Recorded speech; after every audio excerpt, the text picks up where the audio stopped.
So water being our limiting factor, and it is interlaced with just about everything. It's the number one thing we need, well, except oxygen maybe, to live. And so I'll be talking about the strengths, weaknesses, and opportunities and threats that we have here locally, which I called a SWOT analysis that we can kind of look at in the end. So as we do this, kind of think about each step of the way, what's going to be these things, the strength, weakness, opportunity, and threat. Okay, so we'll be looking at some maps of the watershed to kind of get you oriented. That there is a lot of environment around us. We have a wonderful city that's in the center of a pretty large valley, a large independent watershed. And there's a lot of place-based learning going on, and place-based and nature-based solutions that we can generate over time. We have issues around just our total water supply. We've been going through a drought the last 2 years, only 2 years, and they were going, wow, this has really made a big change. We've had losses of wetlands over a long period of time, ever since the Europeans arrived. We're in the middle of climate change, and we just had this, the highest rainstorm single event happen than ever recorded. We've just even had flooding in different parts of our city based on the combination of the water coming down, the channelization that we've been doing, the dredging that we've done, combined with a high tide occurring at the same time. We just had 2 years of drought, which hopefully we're getting out of.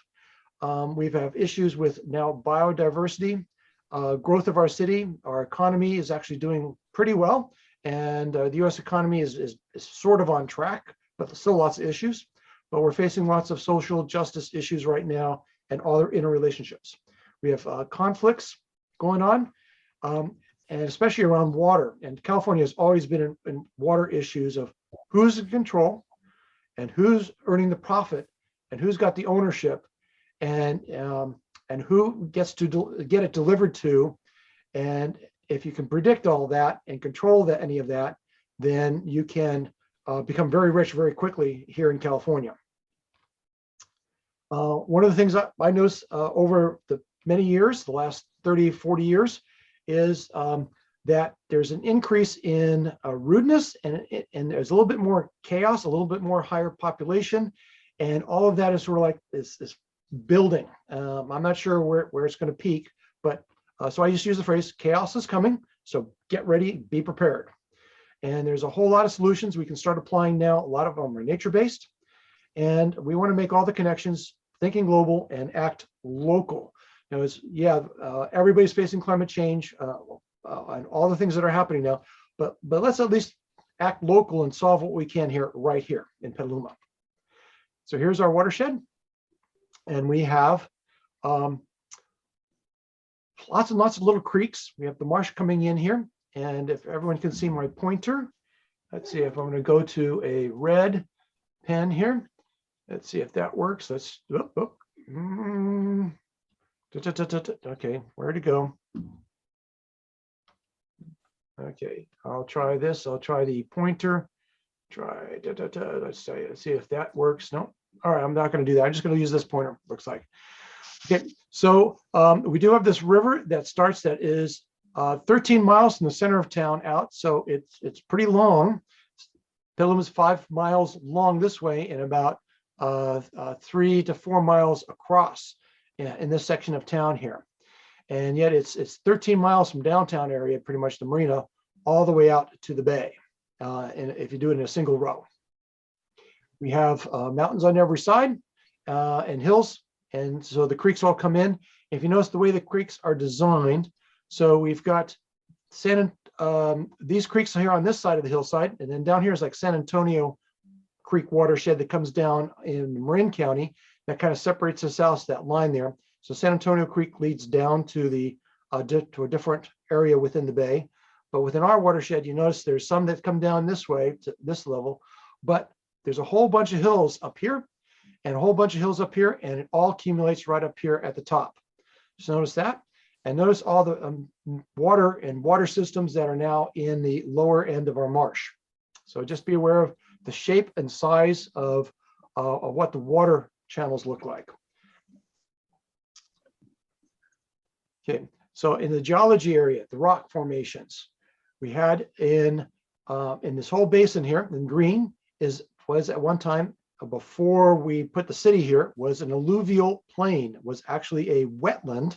In fact, even the downtown area traditionally long ago was an alluvial wetland that was then started to be built on. And this entire side that I'm on here, the east side, very large alluvial wetland with all of these tributaries coming in off the hills, depositing all these soils, which is why we have this very deep, rich ocean clay. And we used 50 million years ago, we used to be an ocean here at this point. And that's why it's an ocean bed that's filled in with alluvial plain. But because of the amount of geology and rocks, and that's happened in all the movement, the tectonic plates that have been going on, all those earthquakes, that we have a mishmash of rock formations throughout our whole area. And you can see it in this map over here on the right. Here's the actual river with the marsh down the center. That is pretty deep alluvial soils, but the rock formations all around are highly broken up, and they scattered and shattered and shifted in all sorts of directions. So, but on this side, which is on the side, the east side hills, are alluvial plain that has lots of erodible rock, much more erodible. A lot of our sediments come down from this east side hills than they do from the west side hills. So I believe we have a lot of sediment coming down and into, and because it's all been channelized, a lot of sediment is now moving into our river from these east side hills, because all these channels were not straight like this going through the city. There's 1, 2, 3, 4, 5, 6, almost 7 things that have been channelized, 7 creeks that have been channelized that move sediment off the hills into the river basin. So something to be aware of going forward, where all the sediment is coming from. And hopefully we'll get some studies done. We're working on that as a possible project for the Watershed Coalition team for the RCD. Okay, next is we're going to get a look at the, this is a satellite from Google, Google Earth. Looking down, it's fairly recent. It's just a couple years old. But here you have the town, the city. You have the water treatment plant with the ponds, the larger ponds that have been there for 30 years, the smaller ones that are here in Ellis Creek.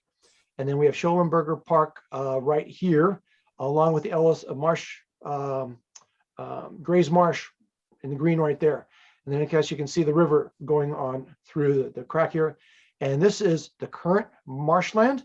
The marshland used to be all the way down and around, and all this land in here was marshland, and then everything's been converted into agriculture, this whole east side down here in the lower section.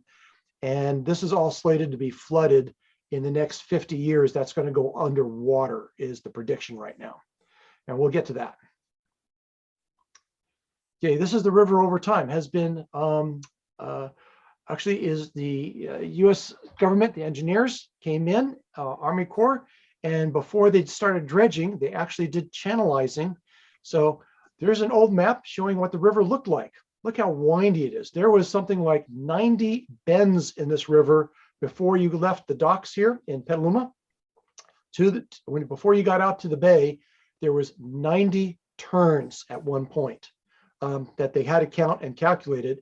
And someone was able to do it with a stopwatch and was able to get through all this. And he could champion through this at nighttime using his stopwatch as he went through it at a certain pace. He could actually know exactly where he was and get through this whole thing. And he was really proud of that. And because it was so channelized, and because around these curves, some of the larger boats were struggling getting around these bends in here, they started channelizing it. And this is the Army Corps of Engineers came in that, and there's all these sections here. So every little bend here was straightened up wherever they could. They straightened it all the way down wherever they could down in here and cut out all these bends. So here's the old, here's the current, what it looks like now. So you just look at it the straight, and you can see where all these old bends used to be. They used to come in and out, and here's another old bend that was straightened out. Here's another curve that was straightened out. Here's another one that was straightened out. Whoops. Go back up. Okay, so, and even this island, the way this whole new channel was dug out, wasn't there to start with. And even up here, some of these areas, this basin, our turning basin way at the top up here, that was actually a bend in the river and was completely filled out. And that's why what likes to have water, the deposits, the sediments builds up quite rapidly in the turning basin up here. because that's what it naturally is supposed to do. And so that's one of the issues we have. We have completely straightened up a lot of the rivers. So here we see the old river. See how thick it is at the entrance, and then it turns in the various parts and how much turning there is going on, especially in the upper river here. And then this is the modern one. Look how straight it is in comparison, and also look how thin it is compared to the old river. That's because of all the diking that occurred from all the folks that came in for agriculture. They diked this whole side up down in here and pushed the river back a little bit. And that's why with sea level rise, those dikes are not going to last too much longer, 50 years at most, maybe probably only 30, before we have to do something different. And Sonoma County Land Trust is working with these growers now to try to figure out a different pattern of doing things. We can talk about what the new plan is to either save at least half this land and give half of it back to the marsh. So here's the two overlaying. So you show how the shape has changed dramatically over time. Blue, dark blue is old, new blue, light blue is new, and how that has been modified and changed over the last 100 years. They started doing this back in 1860s, I guess, when we had some the Chinese laborers off the railroad lived here for many years, and they did a lot of work early up in these early parts up here upriver to help out, do a lot of the digging out. Okay, let's see. Then two different maps showing. Here's from there is a study that was done by SFEI, San Francisco Estuary Institute, and they came and gave us a talk about 3-4 years ago, I think, when this was published. And here's the marsh. The old marsh used to be this large. The whole area down here was one complete marsh over 5,000 acres. The current marsh is only 2,000 acres. So we've lost close to 3,000 acres of natural marshland that have been modified, ditched, drained, farmland, modified in some way. And we've lost over half of this marsh, of the old marsh, since 1850. Then this other green area is wetland, which for a long time was wetland. The town was built up here and right along in here on this side. And we didn't really cross over into this meadow until later on when they started doing all the channelizations. And that happened starting around the 60s. They started channelizing it and then growing houses through the 70s through to today. And most of the population now is on this east side compared for the whole city. We've outgrown the west side by a fairly substantial percentage. Then coming here, this is where the wetlands, wherever you see these marks, these lines, these are where used to be meadows, wetlands, or at least where the creeks would come down and they kind of like turned into meadows, a little bit flatter area. And all of these used to be pure natural wetlands and marshlands are all gone. So that there's more gone than remain. We still only have a little over 2,000 acres remaining of true marshland left. Then here's a picture of the wells. So because I'm also on the groundwater committee for the basin, and the basin is actually this blue mark is called the basin versus the black, which is more of the watershed area. And given all the dairy farms that we started using and the chicken farms that we had early on, turns out there's a large population of wells. These are old wells from the ag days, from the late 1800s, early 1900s. These wells were providing all the water for all the farmlands. And there's a nice water source out here called the Wilson Grove. And a lot of our groundwater in our area is here, but there's some areas here, like Two Rock, is getting a little bit outside of this little area. And the Two Rock area has been going dry. Then there's a flood area in here. You see there's not many wells in here because traditionally that flooded often. So a lot of folks did not just had grazing land in there and didn't put permanent housing in there for a long time. But we've channelized a little bit, a lot more housing, mobile homes have gone in. And you notice all these up here, all these wells were drilled where we could get in, and then a scattering, mostly rural and larger farms and old dairy farms up in the hills throughout, scattered around, but needed a lot more grazing land and a lot deeper wells in order to pull the water out and get there. So, but our watershed and our groundwater is actually better than the other two, Santa Rosa and Sonoma. And in California, even though we have some at risk and have to do a whole management plan, the state has mandated we do a management plan, many millions of dollars of a study and planning and organizing around all this for like 2-3 years now, and we'll continue, all mandated by the state. But we are in really good shape for our groundwater management systems. That's a good thing that we have. This side, we have lots of creeks, and they're named, and you notice how many of them are channelized and run straight. Creeks don't like to run straight, and that's why we have to be careful how we manage our vegetation and the depth and removal of materials so that we don't have flooding. And we still can put the trees above and we have a couple of these that are salmon running. Adobe Creek is famous for having the salmon runs, and the hatchery folks at Casa Grande have been studying this for over 30 years. On this side here, Ellis Creek could be better and could be a better one, but right through this section in here, it's like, it's hard to traverse this area in here in the Ellis Creek area, but that could be a much better salmon run creek. We do have Washington Creek was known a little bit, but not as much. Lynch Creek is actually a good salmon run area that goes up here, up into the hills. You see these, they go all the way up into the hills, and up here, this is where they would spawn up here, and then they'd come on down. So Lynch Creek is still a salmon run.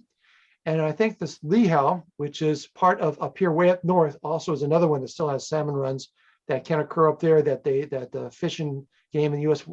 Fish and Wildlife have done studies on, and we know that they're up there, and this is the main river coming through. Has the salmon still running, but it's getting less and less over the years. It's getting less and less. So we still need to do lots of work to fix all that. Okay, but you see how many different micro watersheds we have in the area here. It's wonderful we have all these green hills. Okay, so far, any questions from anybody? I'll pause for a moment because I've gone really fast over a lot of material. Okay, sounds good. Okay, so we'll move on to wildlife corridors. And this is where our river, this is where I said the Leach Out Creek, and then the river itself. And then we have Lynch Creek corridor, which is pretty wide and traversable by animals, deers, and smaller animals. Same thing with Adobe Creek, it's traversable. In fact, we even had a bear on Washington Creek once coming up and disappeared up into the hills up here and never found again. But several years ago, we had a bear, a small bear that ran up Washington Creek that was actually seen and photographed. But you look at the around area, we're in the middle of a large watershed, and all this purple area is traversable by wildlife. And so there's lots of wildlife that run through, even down here at Schellenberger Park and Ellis Creek facility, and just south of there. Animals can cross the river when it's down low, and then they can go up the hillsides and cross from inland to more coastal, or reverse their path. So we do have lots of migration that does happen amongst the smaller animals throughout our entire area. And particularly around this area here where the red-legged frog, down here south by Helen Putnam Park, there's some ponds, there's the whole extension of property down there that's dealing with how we're going to turn it into park. But the red-legged frog there's a pond there with red-legged frogs in it trying to be preserved. So there's a whole argument about the wildlife corridor movement and population for park versus wildlife that's going on now. So we can talk about that maybe another time. Okay, then let's see, that's there. Okay, the main ideas. Here's, if you already believe in this, you may not have to listen anymore. If you already understand and know all this and believe it. But Petaluma City is a small urban environment, but it's inside a much bigger watershed. Water is our limiting factor here, and that there's lots of factors and needs surrounding water. For food, we have lots of land use and lots of agricultural production still going on here. We have lots of shelter. We have things going on about safety and community. And so we have lots of factors and needs in here. But of all those, of all of Maslow's needs here, of shelter, safety, community, good psychology, water is the most limiting factor, I believe, of all of our current community needs. And that's true for all of California and has been for a while. Climate change should be renamed water cycle disruption, not just climate change, because all the climate change, the changing the temperature, increasing the temperature a little bit, is not that big of a deal unless you tie it with the water cycle, the hydrologic water cycle throughout the globe. Our 5-mile thick air layer above, our 5-mile thick ocean below the surface, and it's only 10 miles thick. And it's all about water moving around a hydrologic cycle. And so we should rename it water cycle disruption, even rather than climate change. But I think people relate more to the words climate change. Next one, all connected. The groundwater, surface water, all our wetlands, sea level rise, they're all going to be interacting over time with each other and impacting both the wildlife and our urban environment. Solutions that we have to solve all our water issues is going to be multi-agency needed, not just dependent on the water agency, but we now have the groundwater agency. We have the Sonoma County Water Agency. We also have the RCD, which used to be named the Soil Conservation District, but now it's called the Resource Conservation District, which includes all the other things besides just soil there. And then we also have Sonoma Land Trust. We have open ag spaces, land, and a lot of nonprofits, and even Sonoma Mountain that are all going to be more engaged and more cooperating, hopefully, to find nature-based solutions. And then through our drought, we want to remove lawns, we want to plant natives, we want to build habitat parks and corridors. We need to remove sediment out of the river. Some proponents saying no. There's a couple arguments against it. But most folks, I think, would still want to remove some because it's such an unnatural environment. If leaving it natural is not going to be viable for us economically. We're going to have to move a lot of dikes in the marsh for sea level rise. We have to look at water catchment systems and flood control as water is discharged into the ground. And then look for the biological life, the fish and other wildlife in our creeks and river, and look more closely at that. And do a lot more studies of our water and have a lot more water conservation and look at our watershed as an entity homogeneously. So those are the things we need to think about. And that's a summary of everything I'm saying. So if you already really believe all that, great, you're already with us all the way. This slide shows the water usage over time by the water agency. Sonoma County Water Agency publishes this. This is, I guess, from last year, this data. But Sonoma County Water Agency provides water mostly to the cities, not to agriculture, but almost mostly all to the cities. And that's the majority, and that's over here at 38 or almost 39,000 acre feet. And we'll go over what an acre foot is a little bit later here in the next slide. And then there's other agencies and things out here. There's 5,000. Let's see. There's 1,000 by other agencies and smaller little water districts that kind of tap off of this. We have some other users in Santa Rosa and Sonoma. When there's excess water, they get into it. But really, when you get down to it, there's about 45,000 total acre feet of water that's being used every year total for the system here. And they're reevaluating the system and reevaluating where it's coming from and where it's going right now. And it's pretty intense, all the studies and the modeling that they're doing at the county right now. Lots of things happening. But keep that in mind that the majority, 80% of the water is for our city folks, our urban folks here for the water agency. Most of the rural use well waters. There's 4,000 wells out there in our watershed, 4,000 that feed all the rural residents, not our water agency piped water. They get their own water out there. So that's in addition to the city water. Okay, what's happening in Lake Sonoma? Let's go to this one first. This is from last October and last August, actually. Last August, turns out here's Lake Sonoma over various years. Each one of these colors is a different year coming down. And this black line is the prior year. Where were we at? And we were down quite a bit. And we were down to 38% rainfall. With all the rainfall that we had before, the lack of rainfall the 2 years prior, we had drop down. And look at the slope. The constant use of all this water is the same slope by the urban users pretty much coming down. And even if for Lake Sonoma, even if it continues like this all the way down, we still have enough. Well, how much more? How much do we use in 1 year? Well, we use close to 200 up here, not quite 200, maybe it was at 170 here, 180 here, and it would drop down to about 100 here by the end of the year. So we use this about this the lake because it's also used for the fish. The fish get water. Agriculture gets some of the water. It's diverted in some places.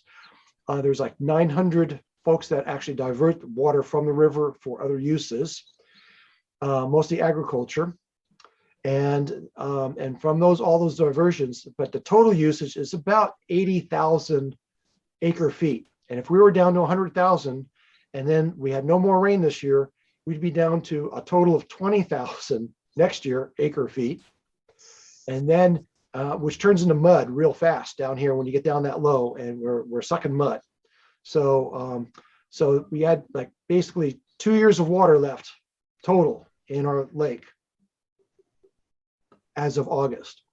Okay, and then Ukiah had rainfall that was down low, and they were down to 31%, and they were all under restrictions. 75 gallons per day per person in their households was what they were allowed over the summer.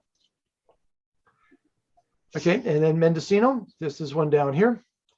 And let's go back up. Oh, sorry. So you can see it's in even worse shape. Lake Mendocino was. Okay, and now this year, here's November. So with all the rain, 10 to 13 inches of rain that's happened. Lake Sonoma went from in the low 40%. It's still only 49% filled. All that rain did not fill our reservoir. It soaked into the ground. It did not run off. It just soaked into the ground for the most part with a little bit of runoff.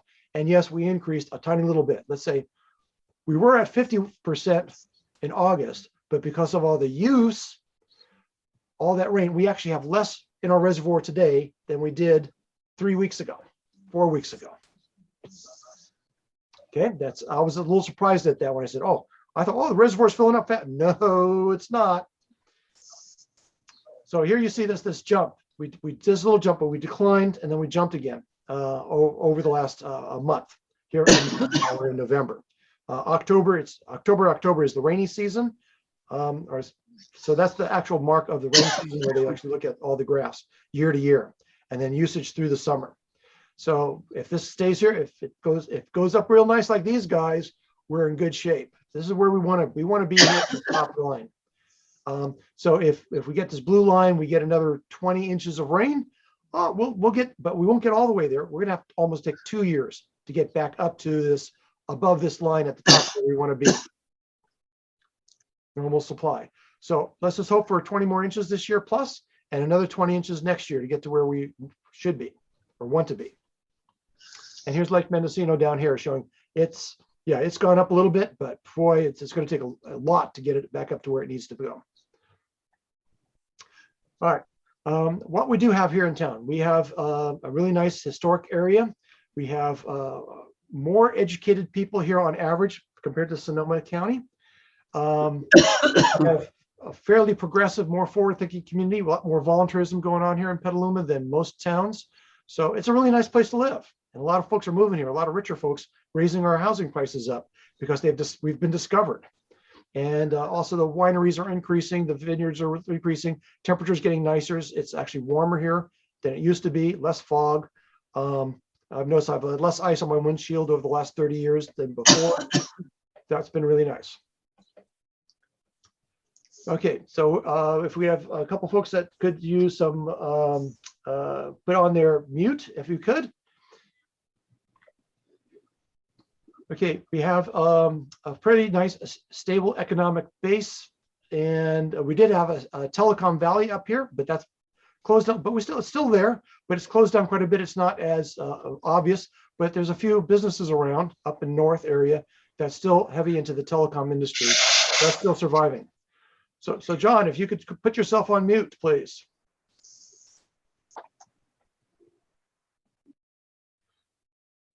Okay, thank you. Okay, so Petaluma has urban growth boundary with the managed growth. We were the first to do that. We actually beat the the developers in the Supreme Court, and this was done back in the 70s when Helen Putnam was mayor. So we can thank a few of the folks back there who did that for us. And we have a fairly unique watershed. That's all really good. The general plan is happening right now. I'm part of that. And there's been lots of discussion about our water, our river, our trees, our open space, and a lot of positive feedback has been given to the planners and to our future, to council now, and for a future plan that we want to be a lot more active in the green movement and have a lot more things going on in our town. And we've identified these are areas, this is urban greening above ground, where we have urban greening priority for needs. Because of the freeway, removed lots of trees, and we have the older buildings and more rentals occur around the freeway. So right around the freeway, we have a higher need for more canopy and more green structures and parks areas, but also the downtown. It turns out there's some old, the farmhands, there's a section in here where the farmhands were housed for all the ranches that were up in this area before this all turned into city from the center of town area. And so all these farms, and then that's the big mansion downtown here on D Street. That was the original farmhouse that actually ran some of these operations. So that's why we have a good concentration of some smaller structure homes that are hidden behind some of the nicer big ones you see on some of the main streets. So there's some high needs there. And of course, right along Lakeville, if you notice, and there was some flooding down here. We can talk about a little bit later on what happened there. Why did it flood there compared to Payran area, which is before? Why? So issues. We have, we're dependent upon the Russian River for its water, and hopefully it never dries up, but it's possible.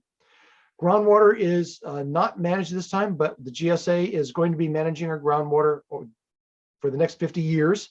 So hopefully we'll have a little bit more monitoring going on. Lots of monitoring wells are going in, and a lot of studies, a collection of data from those that are willing to provide data from their wells, all going to be put into the information bin, put on the web as transparency. And hopefully as a community, we're going to help manage it and help people. There'll be pretty minimal fees for all this work to be done. And it's all being done right now with grant monies. So there's been no fees so far.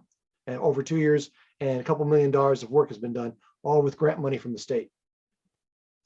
We do have flooding issues and drought issues that are going to get more intense. We've paved over our wetlands, especially East Petaluma. It's always a wetland at one time, and now it's almost all city surface streets, hard surface streets, and houses, and cement, and asphalt, and roofs.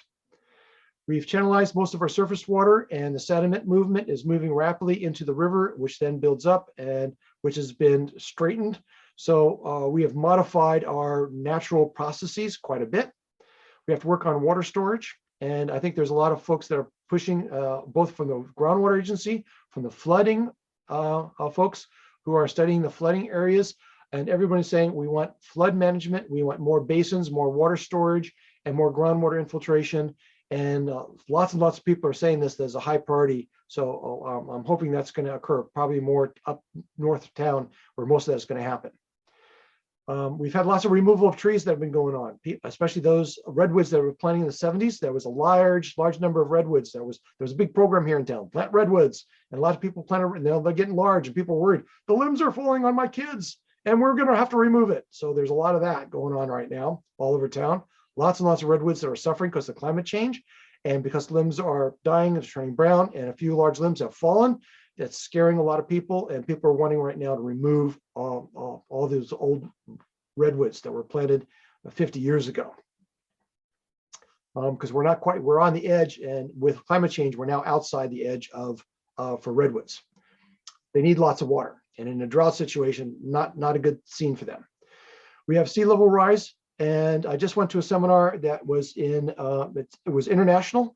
It was with the Climate Interactive folks, which are US based, but are working globally. In fact, they're over there at the conferences now over in Glasgow, Scotland, working with the leaders of the nations and trying to get the information out. And I was in the same webinar and talking with folks in small groups. And these folks were from Nairobi, Colombia, China, India, Russia, from all over the world. I was speaking to people in this thing. And this group has a model that's developed by MIT. And they're working with groups, a heavy science group that's working on sea level rise globally. And according to them, to these experts looking at sea level rise, yeah, we're looking at 3 to 3.5 feet of rise over the next 50 to 75 years globally. That's going to affect us. But the second thing we need to start thinking about is even longer term. They said once we kick into 3 feet and that continues, if we don't get the climate under control now, and there's a little bit of what's going to call runaway, it's a snowball effect, domino effect, and a few things are going to happen after we hit the 3-foot mark, which is going to speed up even more melting, and more things are happening, and we're going to end up with at least 10 feet of sea level rise over a 200-year period. So the folks that are looking at the models, talking about this 50 to 100-year range is not good enough. We need to start thinking about 200-year range, and 10-foot rise is the new thing we need to start thinking about. So long-term planning, not just short-term planning of 50 years. Okay, there's forces outside our control that's happening. Well, lots of immigration, both a lot of rich folks coming up from Southern California and other places in the world showing up here, buying homes and then re-renting them to repackaging it and for basically vacation homes. We've got lots of climate change going on. We've got out-of-town investment that's coming in and doing things. We've got lots of developers, and also for our vineyards are coming in. Cannabis is coming in. Housing has pretty been stable, but we need to do something there because of affordable housing issues and laws and regulations from the state. We have shopping centers that are, some buildings are, and then some businesses are empty buildings right now. And the economy is getting less stable over time, but we're on a growth right now, and possibly inflation, possibly even hyperinflation, but we shall see where that goes. And then we have conflicting mandates. So we need to conserve water at the same time we're requiring growth. So those are in conflict, and we're trying to meet both needs, and it's difficult, but legally we have to meet certain needs, and then environmentally we need certain needs, and these are going to be in conflict for the next 30 years. And that's what we need to talk about more. Okay, flooding. We've got lots of stuff going on. In the past, Sacramento flooded back in the 1800s. This is a lithograph of the floods in Sacramento. And in Petaluma, we've had major floods at least every decade occur. And so flooding. This is the mall back in 2005. We just had recent flooding. I should have brought in the picture of the Lakeville area. Here's we're working on the Denman Flats up. If anybody's taking the walk up the Denman Flats right over in the industrial parks up there where the cars are. If you go, here's the cars are all in the back area here. And there's new basins here for flood control and flood management that have been put in. And downstream, we have the Payran, this whole basin that's been put in, capture lots of water. So we didn't get very much flooding. We had a little bit of flooding up river, but it occurred down in Lakeville, down in the Lakeville area mostly, because sea level hit and a lot of the water got moved and channeled down into that zone, and the sea came up at 3 p.m. at the same time as the heavy rainfall was just finishing up, and they collided, and that's why Lakeville, where the water accumulated from both river and from the hills. Let's see. Here's flooding. Let's see. Let's go up here. And then flooding, what's going to happen over time. These are from various maps, and this is a 3-foot rise basically for the entire area. This whole area is going to be underwater with a 3-foot rise. This is and without even major storms. This is just a 3-foot rise, what it's going to look like.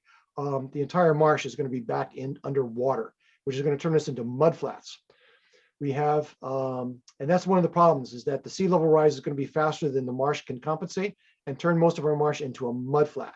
And and there's various things we can do about that. The water's going to creep up in the new housing that's going in right here. In fact, I was just at a meeting, planning. There's the new little senior housing development that's right here that is still planned. And according to the flooding at the 3-foot rise, even 3.5-foot rise, it will stay dry. But if you go to eventually the 10-foot rise or 6-foot rise, and this gets underwater. But for a 3-foot rise over the next 50 years, this is still considered safe. But folks went out there the other day. They said when they went out there at 3 p.m., when this whole area was flooded in here, this whole area right here, Lakeville, this whole area was flooded. They said they went over here and they saw this whole area was ponded. There was a whole, and it took time for the water to drain off back into the river. So there was pond areas here. So the folks who are developing have to kind of be watching out for these 6 to 10 inch rainstorms that will come in our future. And then we had our San Francisco has changed over time. The Bay, it used to be historically, way back when, not too long ago, 25 million years ago, the Farallon Islands were not islands. They were part of our coast out here. There was all land. This was all land out here. And then finally about 5 million years ago, we had the Bay was created and made pretty large. It was just little river valleys at one time, but 5 million years ago, then it started filling in with water. And then we, in the last 150 years, shrunk it up with all the development, diking and things. We've shrunk it up quite a bit, made it much smaller all around. But what's going to happen with the sea level rise is going to put it back to where it was. So all that all for naught, and everything that we built here along the edges and the whole bay are going to be underwater, whatever we put there. So that's that we're working on it. We have 50 years to solve this. Then we have wildfire. Because of water and drought. Hey, you have wildfire. We're actually better off than most cities. The only area we have to worry about is on the west side. We have some forest, Helen Putnam Park area.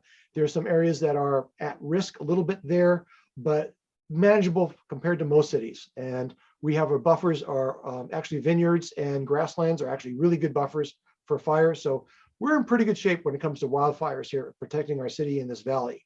It's actually, it's in town, home to home. And in homes, it's not your tree to tree, it's actually house to house, where fires move from house to house, not through tree to house, not house to tree to house, but house to house. Embers from the wind, from one house straight to another house. That is actually how most fires apparently happen. That's what I've been hearing from fire folks, and managing your landscape for fires. You don't worry about your landscape. You have 5 feet. Worry about 5 feet away from your house. As long as you got 5 feet away from your house, all vegetation, you're protected from plant to house. And then you have to work on your house so that your house is more protected from house to house fire. So that's something to just think about while we're talking about water. The other side of that is fire and drought. Okay, traditional solutions. We're all sorts of planning going on. Groundwater, city, the GPAC is working on stuff. The Bay, Watershed, and Wetlands organizations are all working on a regional basis now. There's regional organizations that have been formed this last couple of years, and they're talking to each other, coming up with master plans for your entire Bay Area. It's a wonderful thing to be seeing this happen over the last 30 years, that this organization is really working really well. We're going to be developing water catchment basins, water storage areas, flood management systems. We're going to be building on that through our general plan. These are all coming to be over the next 20 years. We're using recycled water. In fact, there's an abundance of recycled water that's being used now, and folks are being told to cut back. The school, CASA, was told to cut back because they need the recycled water for other things. Other people are in such high demands for it. They asked the school to cut back on its recycled water use. And so, okay. But if we end up with a drought desalination plant, it's possible. Costs are astronomical, really high for a desalination plant. But if that's what you got to do, we can probably take out of the river, which is semi-fresh, brackish waters, and start there. It'd be a little bit cheaper than using ocean water. Well, it's what they do down in San Diego and other countries, do a lot of desalination of ocean water. And so using brackish water is going to be a lot less expensive, but still very expensive. The smart growth we're talking about inside the city boundaries, if the water planners, the models all work out, everything should be fine. We should be able to grow a little bit, do the infrastructure, housing should increase, still meet the needs of the state, and still meet needs of the water. That's where I'm hearing from the water agency folks, the modelers, everyone's saying, yes, we can have a little bit of growth, but we will need to conserve, and everybody's going to have to join into conservation, and all new buildings and growths have to be energy conservation and water conservation minded, but we still can grow and meet the needs and still have enough water for everybody long term. That's the good news. And we're going to be working on developing water and debris capture systems in all our flood channels. And these are ideas that are just being thrown around now. How do we do that? Some engineers are working on this. So in the future area, yeah, these are the areas that are going to be at risk. All these things that are in these green areas now, which are in wetlands, I think they're restored. Some of these things are been restored or being restored. I'm trying to build these areas, but make them bigger and larger over time, give us more protection in these various zones that are going on here throughout the bay. This is a picture of our Petaluma area where the ag lands, which are going to go underwater, and we need to change the way we manage our dikes and that alone, and the way maybe we can convert some lands and do some protections. There's some plans out here, but this land right here, all this area is filled. This all area is going to be underwater. Then Alameda. Okay. And in Petaluma, we did have dredging going on, and it worked really well. We had lots of water going in, but a lot more trash came out of this last year compared to prior years. So we had 14 days of a truckload going out almost every day over a 14-day period with a team of folks walking this whole area and collecting all the trash from it, which did a really good job. And we need to work on, the city needs to come up with a plan because the Army Corps is not going to do it. So the city has to join with other local cities and come up with a plan to do any future dredging, and going to have to fund it from local sources. There's not going to be a lot of grant money to do that. So that's a thing to be worked on, and we need to start working on it now because the next dredging should be in 5 years from now. And it's going to take 5 years to develop this plan. So it needs to become a much bigger topic, but I know the mayor and others are thinking about it and working on this and talking to people about it. Here showing the ecosystem. There's a lot of wetland processes going on there. Marshes are wonderful. They do all sorts of things. That's where life may have generated in marshlands. And it's a very complex system with all sorts of things going on biologically, as well as phenologically and also non-living, the water, the soil, lots of stuff happening out there in wetlands. And that's a whole nother topic. But we want to save them as much as possible. Plan to save them. We can move dikes. Here's the San Francisco Bay. We can remove the large levee that's there now, push it back, put a smaller levee in, and create a wetland in front of it. And that actually, this slows down the wave action, and you can actually have a smaller dike than this big dike up front if you give a little more space. And that's what's being done at Sears Point right now. And they're putting logs down. And this seems to be working down at Sears Point. So we're watching that research as that goes on. There's all sorts of processes where water goes on naturally, and we've basically done everything wrong in all our channelizing, and we got to repair some of this as much as possible and redo it. But there's multiple events. The other thing is you can take the sediment from the river and lay it up and just slow slope. So Grace Marsh is an excellent example. Look at this, the slope that's occurring in Grace Marsh, and notice that over the last 10 years, actually the upper area has grown, pushing back the marsh. And as the sea level rises, the longer this is and the smaller the slope, the more your marshland can maintain and grow and change and move uphill much better, and with the minimum amount of work compared to putting up these huge dikes later on. So we want to buy land and put in sediment and basically move soil around and build up these areas so that you more like these delta, these slightly sloped marshlands for the upcoming rise. And there's all sorts of things. If there's a high sea level rise and low sea level rise, depending upon how much sediment you have and how much you use, it's how you place your sediment and where you put it. There's folks working on this. And so I think the Sonoma Resource Conservation District and Sonoma Land Trust are working on all this. They put a big, really good webinar on it that's available on the web. If you want to go see this in a lot more detail, how new plans for our entire marsh over the next 50 years needs to happen.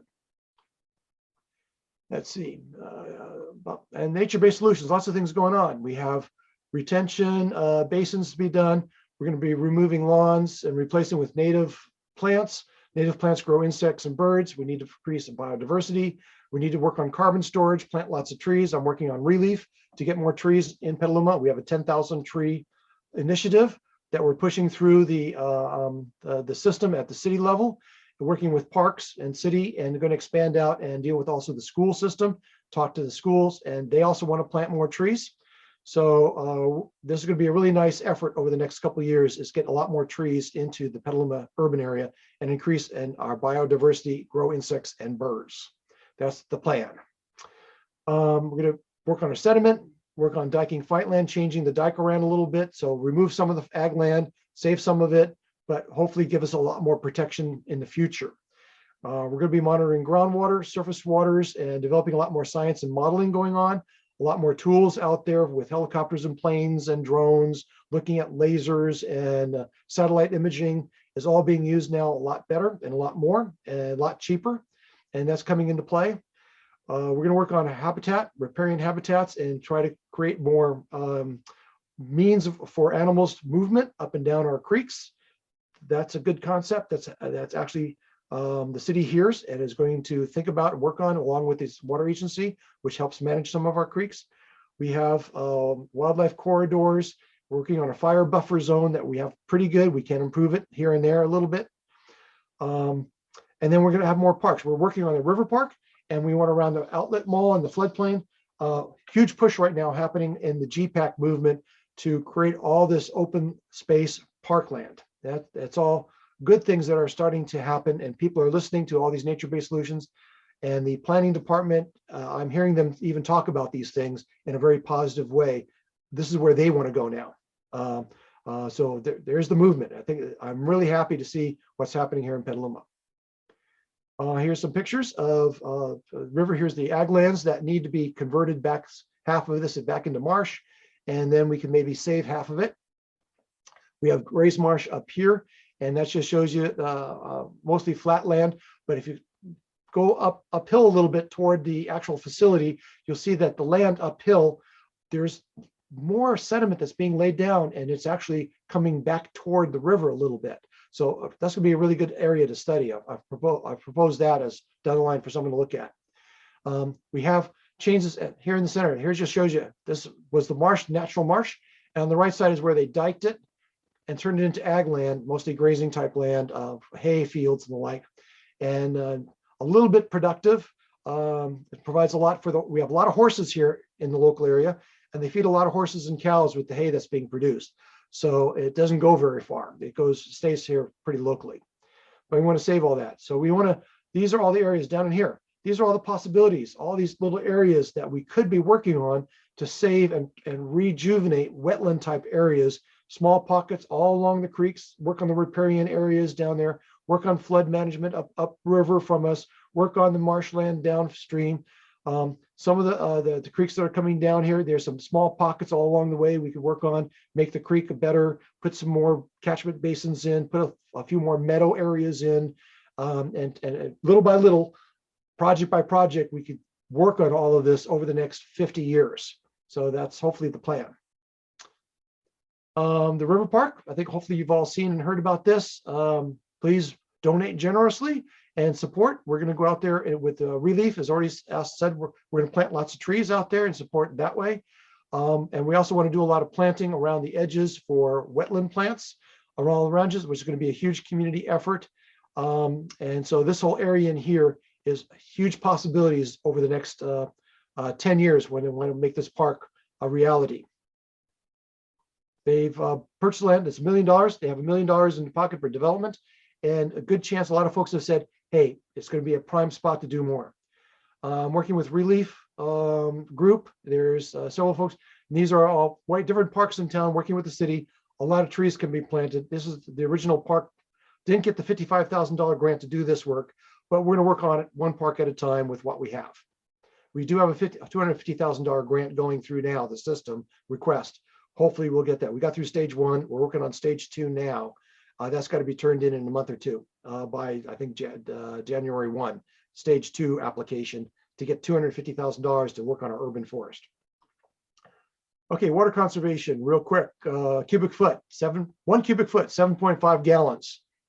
And then, but it only costs, even at the most expensive tier, it costs less than a penny per gallon that we are paying for water. So it's extremely cheap, and it's designed that way so that everybody has access to water at a penny a gallon through the pipe that comes to your door. the rural folks, they have to pay a lot more, sometimes 10 times more for their water, because they provide a lot of electricity to the pumps to draw the water up and bring it up from the ground. So their water is much more expensive than our water that we get, but we get very cheap water. And that's why people, folks, an extra, hey, I'll just run it twice as long. It's okay. Doesn't cost me, so it cost me an extra $10. So what? Doesn't mean much. So that's why we have to start thinking differently and getting more education and get a lot more cooperation out there. But the savings from a water meter, if you put a water meter on, really look at your savings. If you have very high costs of $200 or more per month, that if you can save that, if your water bill is going over $200 a month, then we need to work with you to get your water usage way down. And then I got some numbers here that'll be on the recording and that you can see later when you can view looking at all these numbers. What a cubic foot is, 1 acre foot is how many gallons is 326,000 gallons. And then you can compare that down and use that for figures on from at the county level, city level, and ag land level of usage. Okay, and let's see, water conservation and saving water at home. Lots of things you can do. Hopefully everyone's been doing this. I think everyone I've talked to does these things. Save water, save trees down here. That's one of the things I've been working on. That's a whole nother talk about how to do that. And using the full laundry and short showers, and I'm using my leftover water that I catch, and I use it to flush my toilet with now. That actually works really well. So I'm still going to do that just to save water temporarily through the winter time. I'm still going to continue that, but I don't need to save water to pour. I used to take all of my excess water to put it in my garden. Don't have to do that anymore. So it's all going to be used for toilet use now, at least at my house. And then I'm looking at gray water systems. So we can talk more about that. If you're interested, talk to me about how we can work with the Daily Acts. They have lots of stuff going on for gray water systems. But hopefully everyone's still, I'm not using the basin in the when I'm cleaning dishes anymore. I'm actually, but I've gotten much more efficient at washing dishes with less water. That has happened. So hopefully we're doing that. Okay, I think that's the cool cities. I've promoted that in the past. I'm a cool cities captain, and we have everyone I know in a couple other groups are captains, and we have over 300, and we got $1 million grant recently because we have over 300 captains in town that have volunteered to get engaged in their communities, all about climate change and saving water and doing things. And I have my tree group, the Relief group, has met with the Cool Cities group. They're forming a partnership, and so there's going to be a lot of trees planted in local neighborhoods that we're going to try and get funded, so that folks can get trees, or at least get some support or get some advice or get some help digging the ground if that's what needed to make to work on the 10,000 tree initiative.